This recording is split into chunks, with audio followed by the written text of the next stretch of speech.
here is a shout out to Aoia.com. You can choose for them to drop you anything for a very small price. Do not ever forget to use the coupon code RENCREATES so that you guys save 3% on your next purchase and you help out me as a creator. What is crackin' boys and ladies, this is RenCreates, and in today's video I'm going to be teaching you guys where to get all the best staffs in Elden Ring for each class. And on top of that, I have also decided to put in what I think to be the best spells that you can combo with them, as there's 4 classes of sorcery in the game that we are going to be tackling in today's video, and I'm going to be helping you guys get the best sorcery and staff for each one. But with all that being said, let's get into today's content starting right now. So for the first staff on the list, you know it well, you've seen it in many of my videos, it is the Meteorite Staff that boosts our Meteorite sorceries. This is the earliest staff you can get in the game, and you can get it straight from the first step by running down to the Dragonburnt Ruins, which is directly west of the first step, Grace. Down there, kill all the rats if you have to, and then open up the chest to take you to Celia. From Celia, run through this tunnel way, avoid the Kindred, and make your way down to Acaronia Swamp. Then keep going all the way down until you make it to the Street of Sages, and towards the northern side is going to be this broken down tower. Right on the corpse is going to be the Meteorite Staff, which greatly boosts our gravity sorceries. But we're not done yet. Make your way southeastern and you're going to find an underground passage. Go down there and open up the chest. In order to get the Meteorite of Estelle, you have to make your way all the way over to the consecrated snowfield, and then you have to go basically all the way to the left until you get to a ruins. I'm not even going to try to pronounce the name. But once you're there, there's going to be a tunnel you can make your way down into, and upon going through it, you're going to get to the Estelle boss fight. This Estelle is very similar to the one you fought in Ranni's side quest. However, the difference is that it's a bit more scaled up for the game, and it's also in a much smaller room. At least I think it is. Once he's defeated, you will instantly get the Meteorite of Estelle, and now you can summon your own meteorite shower.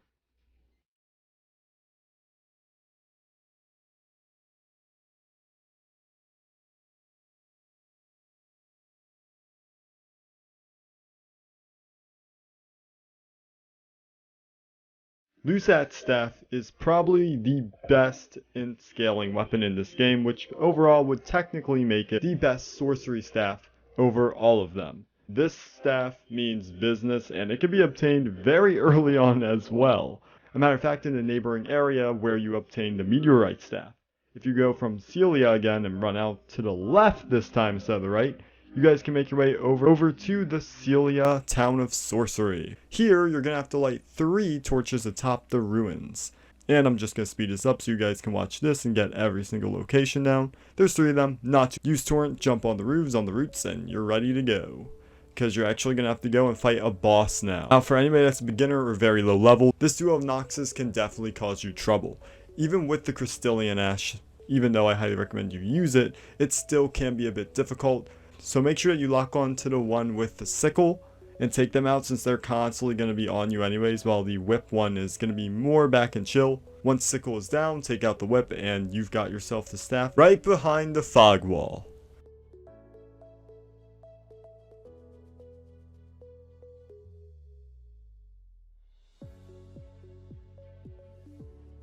For the Carian Regal Scepter, this is the best moon sorcery staff in the game, boosting our moon sorceries. You can obtain it by defeating Ranni, Queen of the Full Moon, over in Raya Lucaria. I'm sure you guys have done this before. I think it needs no introduction.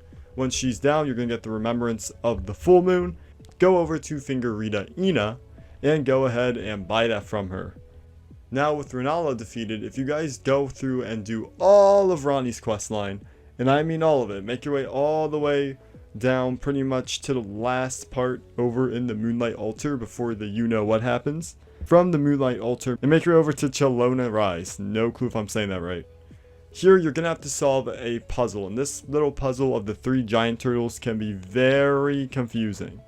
What you want to do is start by reading the Gargoyle book, and then you're going to walk down directly to the right, and right here there's going to be a turtle you can shoot down. I don't know if you need to use the moonlight bow to do this, but if you're going to get this sorcery, I'm assuming you're going to already have it, since you have to defeat Loretta in order to get here, who gives you this moonlight bow. Do not use graces to go around and skip to get from one spot to the other. If you do, you're going to end up having to do all this all over again, and the turtles will not spawn.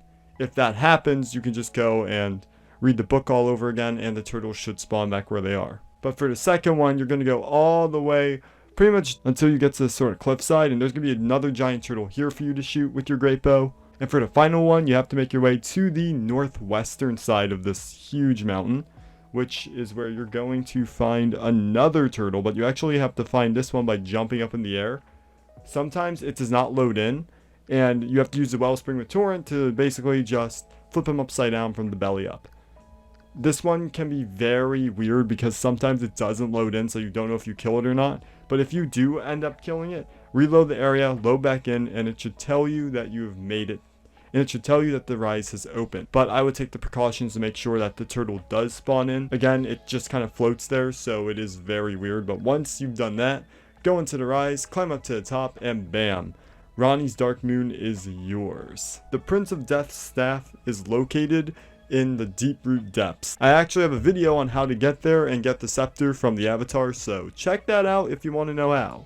But make your way over, down, and into deep root depths. You're going to have to go quite a bit towards the end to actually obtain this. But don't worry, you're not going to have to kill anything to get it. From the nameless eternal city, Site of Grace, you're going to make your way basically almost straight forward until you can climb up the roots.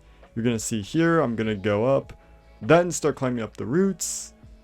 Jump over to these roots, and at the very top there's going to be a corpse with the Prince of Death's staff. The best sorcery staff for death sorceries in the game, with the passive of boosting death sorceries. Let's get what I'm going to consider the best death sorcery. I'm not too sure, as most death sorceries in this game more so revolve around doing death blight damage than actually killing and relying on AR, which is something that's very important to keep in mind. We're going to be getting the Ancient Death Renacore. This one you can obtain over in Larunia. It's right above over the Glintstone Academy, and you're going to make your way here. You have to make sure it's nighttime though, or else Deathrite Bird will not spawn.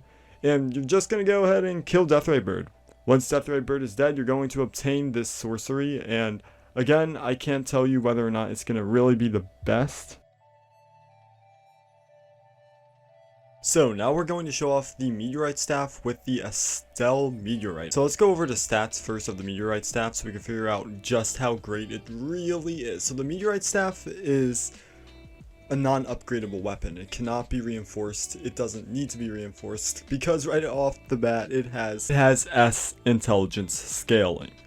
And it boosts gravity sorcery, which obviously being so early in the game and with the sorcery scaling of 258, the power you're getting out of this with pretty low attribute requirements for a intelligence build makes this an absolute banger, even for beginning game, mid game, maybe by end game. Once you have a bit more cool stuff like I'm about to show off in this video, you're gonna know that the Meteorite Staff is pretty good for what it's worth, especially with the rock sling over in Acrodia that we just showed.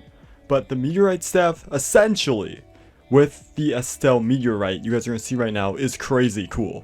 When we use this, we are stationary. It does take a second, but as soon as we're down, badoosh, you are basically raining PK Starstorm on your opponents. So now for the Carian Regal Scepter, boosting our full moon sorceries, and there's only really two in the game. I believe there's Renala from her Remembrance and Dark Moon, which we have here. Overall, Carian Regal Scepter isn't too bad. Sorcery scale is 330. And it does have Essence scaling at max level, along with being a glintstone type of staff. However, Ranni's Full Moon, which we're going to be using, or Ranni's Dark Moon, my bad. What makes Ranni's Dark Moon so good is the fact that it actually takes advantage of the frost mechanic in the game, which is how you do so much damage. And as we know, frost not only brings down the enemy's attack power by 20%, but also staggers their stamina. So Ranni's Dark Moon, if you're doing full moon sorceries with the Carian Regal Scepter, is going to be an excellent pick for you. A lusat glintstone staff plus 10. S, intelligence scaling. This is by far the best staff in the game, to be honest, for not only all around, but just intelligence scaling for your sorceries. And it's no wonder it is commonly used. It has S scaling and intelligence. Its requirement is super high. Its sorcery scaling is by far one of the highest, being 364. And pairing that with, say, comet azur, the Kamehameha, which is what I've picked, and the hidden cerulean tier, which I have a video about getting all the cerulean tiers, or all of the hidden tiers in my video. Check that out in the Elden Ring playlist. You have a very powerful combination. Now again, like most spells, you do get completely staggered out of it and the spell is over if you get staggered, but we'll come here and we will Kamehameha Mr. Dragon. Again, it's not like Estelle Meteor, but Glintstone Dragon Adula, I do believe, does have a defense against regular sorcery, so that's probably why it's not doing as much damage as you would hope. You guys can see it is still good. Like, it still does good damage. We almost got him to over half a quarter, if that makes sense. And last but certainly not least, we have the Prince of Death Staff plus 25 maxed out. It has the weirdest split for any type of mage in this game, with A in A faith scaling. What an incredibly bizarre scaling that it has as its attribute. Basically, it's balanced across the board, but it boosts death sorceries. Now, unfortunately, there isn't too many death sorceries in the game. I think there's only like 5, and most of them are really only useful in PvP due to the fact that basically Death Blight is the main jazz of the death sorceries. Against pretty much every NPC and AI foe in Elden Ring, it's not going to be too effective, since basically everybody that is a non-player is going to have extremely high death blight and really cannot be death blighted at all. So it's not going to be the most favorable in PvE compared to PvP, but I picked the Ancient Death Renacore, and because of how cool it is.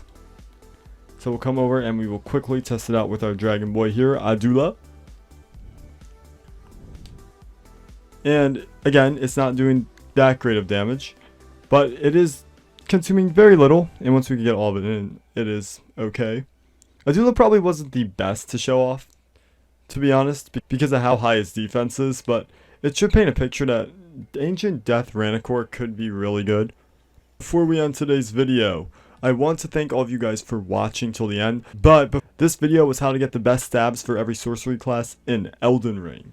I personally have to say, out of all of the sorceries, I definitely think that Meteorite and Gravity sorcery has to be my favorite, but let me know in the comment sections below what your favorite sorcery is. Meteorite of Estelle is crazy stupid if you can get it down. It's probably one of the best in the game, right side Kamehameha, if you have the infinite amounts of FP from Cerulean Hidden Tier. If you guys enjoyed today's content, make sure to leave a like on the video. It's always appreciated. Takes a bit of time to make these together, but I do appreciate when you guys do watch them and get value from the content. So make sure to like the video if you enjoyed. But also make sure to subscribe and hit the notification bell so that you guys get notified when my Elden Ring content drops on the channel. And we just did the best strength weapons, which I actually have a guide on both strength and intelligence for Elden Ring. Pretty overpowered. Check it out in the Elden Ring playlist. I need to always say this, guys. Make sure to hit me up on your email list so you guys do not miss out when my next videos drop, because even though I'm in your subscriptions, even though you're subscribed, in the recommendations there is a pretty much almost 100% chance you might never see one of my videos ever again, and we wouldn't want that. So make sure to hit me up on your email list. I can't stress it enough. Also, check out my other socials for extra tidbits of information with not only the game but also myself as well, if you do so desire. And also make sure to join my Discord server where we got all the chill boys playing Elden Ring over there. Great place to talk to if you want to show the common interest.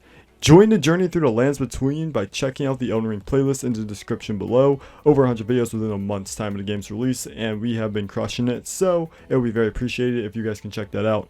If you guys need runes or any type of weapons or armor or anything that you might not have the time necessarily to get even with my guides, make sure to go over to ayalia.com and use my coupon code RenCreates to save up to 3% on your next purchase. Get whatever runes and weapons and items you need in the game, and someone will gladly drop them for you. Very great service, can't recommend it enough, and you also help me out as a creator along with helping yourself. But until next time, thank you guys so much for watching today's video, and rise my fellow tarnished and brandish thine Elden Ring. Or just use crazy sweet sorceries.